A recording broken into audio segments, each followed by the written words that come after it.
Hey, what's up? It's Tim again, back with another video. Thank you for supporting the channel, checking out all the videos, and just rolling with a brother. First thing I want you to know is I help you improve your life. So before the end of the video, make sure that you like, subscribe, and comment, even if you think it sucks. So today we're going to talk about one topic that I talk about all the time. I'm talking about drift. And for this video, I have a different guest. I've got mi madre. Mi madre es en la cocina por este video. So, say what's up, Mom.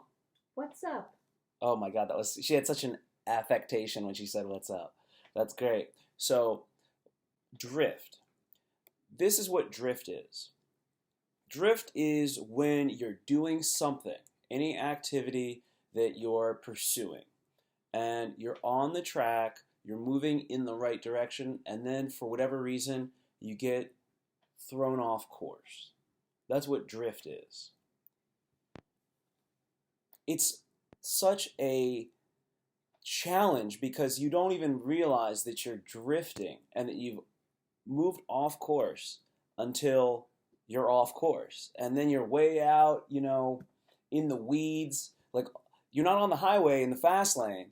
You're off on the side of the shoulder, on the other side of the guardrail, peeing in the bushes. That's where you are. And you're like, wait a second, I'm supposed to be in Oklahoma, and you're like, damn it, how am I here?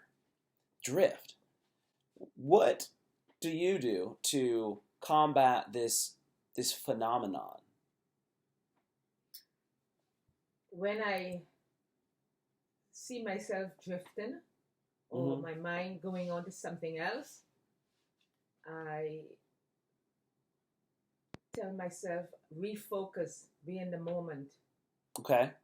Refocus. I try to bring myself back in the moment of what I'm doing and not where my mind is going. All right. So this is what you would do in a situation that's happening in real time. Yes. All right. So I think that's a good one. I notice that happening a lot when I'm engaged in an actual activity, like in the actual event. So I'll do trivia. I am a trivia host. That's what I do. I do stand-up comedy. I host trivia. Obviously, I do YouTube. When I'm doing my trivia shows, there'll be waitresses and servers walking around. All sorts of stuff's happening. People are watching sports. And inevitably, I'll be kind of reading a question, and then all of a sudden, I'll look off and be like, oh, the Caps just scored. Ooh, look at Ovi. Alexander Ovechkin. Like, that's our guy. See, I'm getting thrown off here. So you refocus yourself.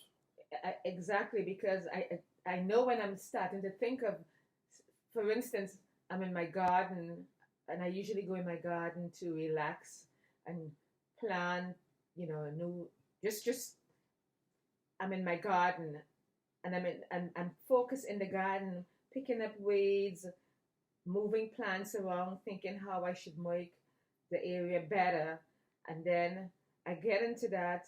And then sometimes my mind starts drifting to some negative issue that I got in the garden to forget. So I purposely say I don't want to think about this. I gotta refocus on what I'm doing. And I mentally and I refocus, because when you're going off. You might start going off a few seconds. You might know when you're going off. A lot of times, as I was saying, you don't even realize that you're off on this mental tangent until you've maybe gone, if you were to dictate it, right? You're like 2-3 paragraphs deep into this whole other train of thought. And then you're like, wait a second, I thought I was actually enjoying, weeding this patch right here. And now I'm pissed off about what somebody did 3 years ago when I was at my job. I've been retired for 3 years. Yeah, well, I guess you have to make yourself say, this is not what I want to think about, and rethink and come back. Reframe, Reframe refocus. and refocus and say, you know, this Yes. happens to me a lot, and that happens when your mind is relaxed. For some reason, your mind wants to draw you back into that negative part. It happens to me a lot when I'm in the gym. Um, sometimes I'm relaxing and stretching, and I'm in the moment, and all of a sudden, um, some negative thought is coming back in there. But I as soon as I realize that, I say no. I'm here to exercise, and I refocus. I purposely refocus. Yes. And sometimes I have to do that many times. What I've noticed with meditation is that the act of focusing on a specific ethic, which is to just breathe and only experience your breathing, just the inhale and the exhale. Could you not kick your feet and slide your feet? Because it makes noises that could throw off the listener. This is not about you. This is about the viewer. Okay. I'm not trying to drift here. So, see, that's my point. So you're meditating, and when you're meditating, all you're doing is, see, he's already doing stuff. See, all you're doing is focusing on my breath, my breath, my breath. And you're just looking at blackness. You're looking at the inside of your eyelids. That conscious concentration on just breathing, that's a singular focus. So what it does is it eliminates all these other distractions that you have while you're actually conscious. See, we're in this alpha brainwave state. I'm talking to you. You're looking at my face, you're hearing the dog, your feet are shuffling, you're sensing your hands on the mug of coffee. There's a lot of sensory input. When you focus on simply one thing, then you get better at concentrating on one thing. And when you're doing that, your brain still allows thoughts to come up. They just bubble up like when there's a pot of boiling water and this bubble just goes to the top. That's a thought, right? And that is something that you'll become more aware of when you practice concentrating on one idea, like breathing. So then when you're doing your normal thing in your normal life, you are more able to be aware of your thoughts and then say, oh, I'm thinking about some negative shit. I shouldn't be doing that. God, because that's the thing. You know, you come in and you see this thought. When you focus on not thinking about things and focusing on one thing, then when these other thoughts come up, you can actually look at them and be like, oh, that's just a thought that I had. Because you're aware of thoughts just happening. They just happen when you're focusing on one thing. And then you could be like, well, that thought is just a thing, and it's kind of erroneous. Okay, can I? Of course, yeah, now? Yeah. Right. I mean, you don't have to. I don't. If I'm in my garden, when my thoughts start drifting or wandering, I am not. You know what I do. I guess you use breathing, but what I do, I try to refocus on the now what I'm doing, because I'm out in the garden, walking around, looking at flowers, cleaning up, weeding. So I just say to myself, I'm not going to think about that right now. I'm in the garden, and that's what I'm doing. So I refocus myself in the garden, and then I come back. You stay in the moment. Right. It's a Zen approach. So it also helps if you are doing something that you enjoy. It's going to be harder if you are doing something you don't like. But if you get yourself out there and do something that you want to do, that you like, it's easier to keep your mind on that. Absolutely. So I purposely have a little garden, and I would get up in the morning and go out there, and I can be out there for 8 hours. Oh, you're a gardener. Right. So you have You're a gardener. Yeah. So that's what I'm saying. If you have something that you enjoy, it's easier. But I guess to focus on it and not let your mind wander. And I'm not gonna say that you're still gonna wander, your mind's still gonna wander, but it's easier to come back to that point. Now if I'm in a classroom, it's like boring. It's boring. So I might have to, it's harder, Oh yeah, because it's like, well, I need to focus on this, but this thing that I'm trying to focus on, because when you're in some place like a class, I'm gonna say it's boring. Let's say it sucks, right? It's boring and it sucks. I don't want to be here. So then my mind will wander, and guess where it wanders? Someplace better. Exactly. So So then so you're like, I that's gotta leave this cool fantasy imagination place and come back to this, and you're like, this isn't cool. but I I guess don't want to be here. yeah, but then so you can bring yourself back. Say this is what where I am right now, and I have to come back here. That I tell myself, I'll think about that later. I'll come back to that. Yes, I'll come That back to that point. So yeah, you have to. document that. But I think it's a skill, like you said. Um, you It's have like to have a. Mhm. you have to have somewhere to go or somewhere to think or practice this.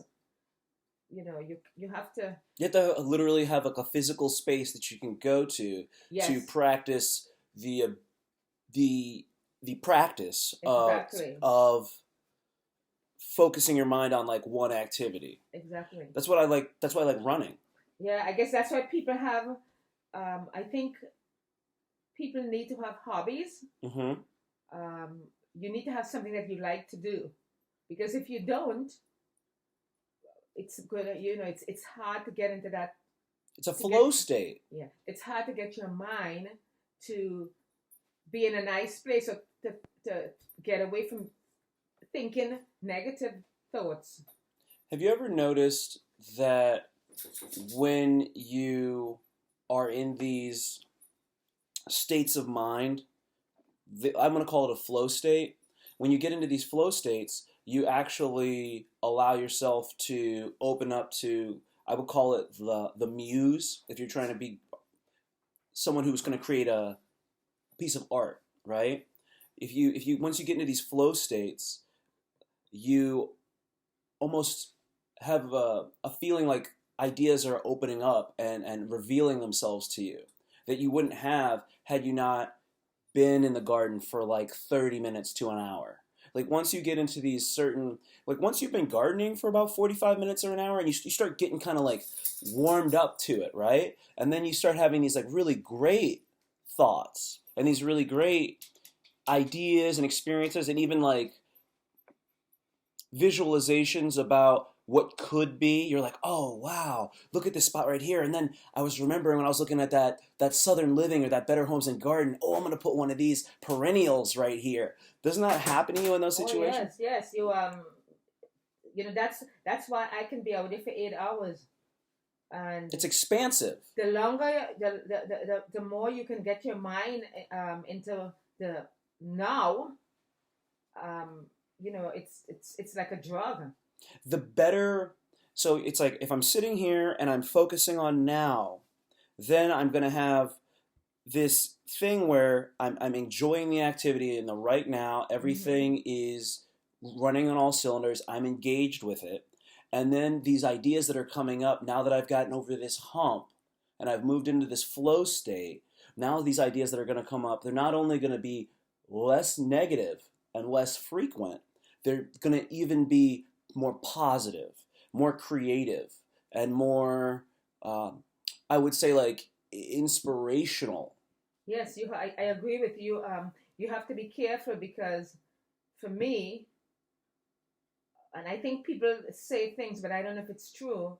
Some people say, "Oh, I can concentrate around people making noises." I cannot. I have to get in my own space where I have to decrease the distraction. Hmm. So I just concentrate on myself. But also, I could be in the gym and there could be people all around, and I can also get myself into myself. So I guess it's practicing. Um, I agree. I think that those are two different things. Like if you're sitting down, because you know me, I write. So I can sit in the. I actually like to sit at the desk with you now, on the other end of the desk, and you'll be writing on one end of the dining table, and I'll be writing on the other end of the dining table. And you got to stare at my ugly face while I'm doing this thing, right? And that's not fun. But I actually gain energy from social nature of the environment. So I draw from that. When you're trying to be like intellectual and go into your mind to be creative and there is a bunch of stuff happening, it is challenging. That's why when you see those people that are like, those people are like, I'm a writer, so I'm going to go to the coffee shop and I'm going to write my novel. It's kind of like, how can you do that? There's like all sorts of clanking and people are going, shh, we got your latte, Mr. Stevenson. It's like, how do you do that? You got to have your headphones on, and I guess you kind of got to like marry those two activities, the energy of the environment and then the focus of the activity. But when you're running, when you're saying you're at the gym, you are physically on this. You're physically in this activity, and when you're physically in the activity, it's grounding you into it because they're playing like Katy Perry. California girls are undeniable. Yes, And you're listening to that, but you're also on the elliptical, but your body is so engaged that like your body's doing a lot of the base work for it. I think you have to. I get that what you're saying is true. You have to be.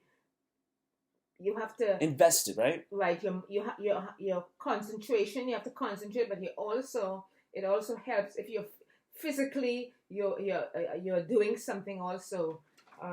Immersed. Yes. So you have to immerse your entire being, your mental, physical, everything. Yes. So maybe that's why I find it. I get into these phases when I'm actually doing something. You have to. I can do housework and I can get into that. I'm running around the house cleaning, but I'm in that state.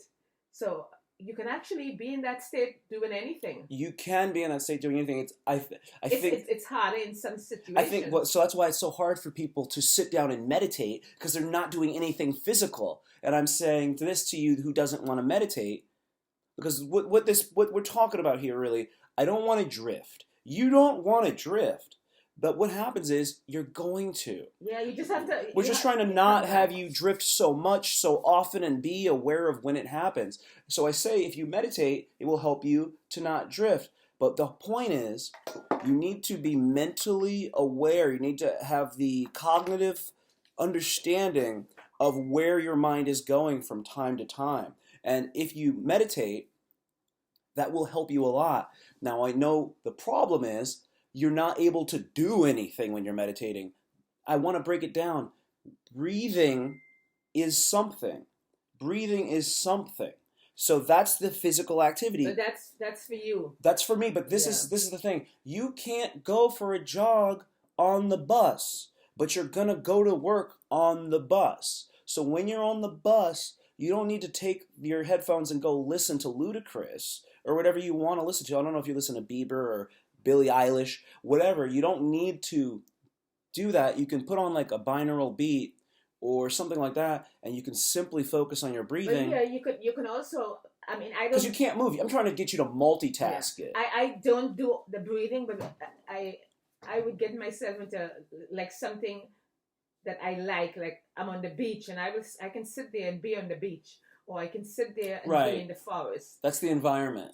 So I can do that.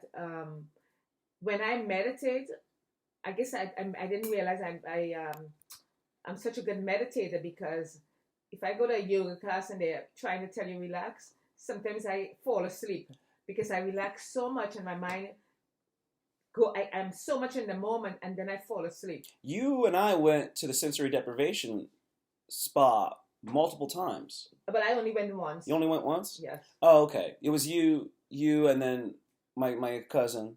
And I. Right. And she fell asleep in the sensory deprivation tank, everybody. I did. That's crazy. And then it's kind of like,